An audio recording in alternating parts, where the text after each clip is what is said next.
গুরুত্বপূর্ণ এসএসসির জন্য গুরুত্বপূর্ণ একটি এমসিকিউ আমার সমাধান দেখব। কথা না বাড়িয়ে চলো শুরু করি। প্রশ্নটা হচ্ছে কলমের প্রকৃত মূল্য কত। উদ্দীপকটা দেখি। একটি কলমের প্রকৃত মূল্য, তার মানে প্রকৃত মূল্য আমরা জানি না, প্রকৃত মূল্য আমরা কথা না বাড়িয়ে এক্স ধরে নিলাম। প্রকৃত মূল্যের 20% কমিশনে 20% কমিশনে 48 টাকায় কিনছে। তার মানে বুঝি সহজে যে কোনো একটা জিনিসের পার্সেন্ট 100%, তার মানে এই কলমটার প্রকৃত সব মূল্য যদি আমরা 100% ধরি, তার মধ্যে 20% কমিশনে মানে কমায় 48 টাকা কিনছি। তার মানে এই 48 টাকা কয় পার্সেন্টের মূল্য আছে? 80%-এর মূল্য। 20% কমাইছি, তার মানে 80% আছে। 80%-এর মূল্য কয় টাকা? 48। 48 টাকা কার মূল্য? 80%-এর। কার 80%? কার 80%? ওই যে প্রকৃত মূল্যের, তার মানে এক্স এর 80%। এক্স এর 80% সমান তাহলে 48 আমরা অনায়াসে লিখতে পারি।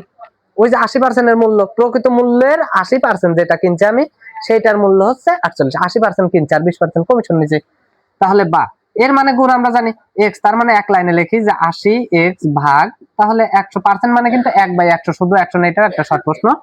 বা এটা যদি আমি ভাগ করে শূন্য শূন্য কাটে গেলে এক ঘর আগে শূন্য, তার মানে 0.8 এক্স সমান 48, বা এক্স সমান কত? 48 ভাগ 0.8। এটা যদি ভাগ দিই তাহলে 60 হবে। তার মানে এই কলমটির প্রকৃত মূল্য হচ্ছে 60 টাকা।